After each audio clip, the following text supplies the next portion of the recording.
தோழர்களே, இந்து மதத்தில் சகோதரத்துவம் இல்லை என்பதை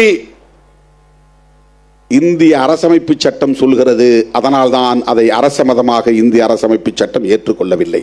இதுதான் ரொம்ப முக்கியமான செய்தி. இதுதான் ரொம்ப முக்கியமான செய்தி. This is the message we have to bring it to the people. There is no equality in Hindu religion. Only discrimination is there.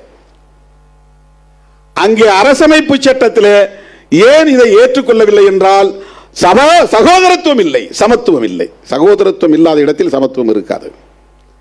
உலகத்தில் உள்ள எல்லா மதங்களும் சகோதரத்துவத்தை ஏற்றுக்கொண்டிருக்கிற போது இந்து மதம் ஏன் சகோதரத்துவத்தை ஏற்றுக்கொள்ளவில்லை என்பதை மோகன் பகவத் சொல்லுவாரா? அதற்கு விளக்கம் சொல்லுவாரா? மோடி சொல்லுவாரா? அமித்ஷா சொல்லுவாரா? RSS அமைப்புகளை சார்ந்தவர்கள் சொல்லுவார்களா?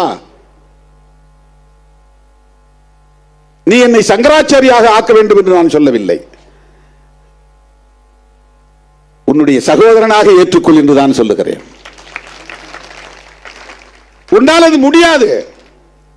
ஆனால் என்னை நீ இந்து என்று சொல்லி ஏய்க்க பார்க்கிறாய், முருக பக்தர் என்று சொல்லி ஏய்க்க பார்க்கிறாய். தமிழ்நாட்டிலே முருக பக்தர்கள் மட்டும்தான் இருக்கிறார்களா? அதைவிட அதிகமாக ஐயப்ப பக்தர்கள் இருக்கிறார்கள்.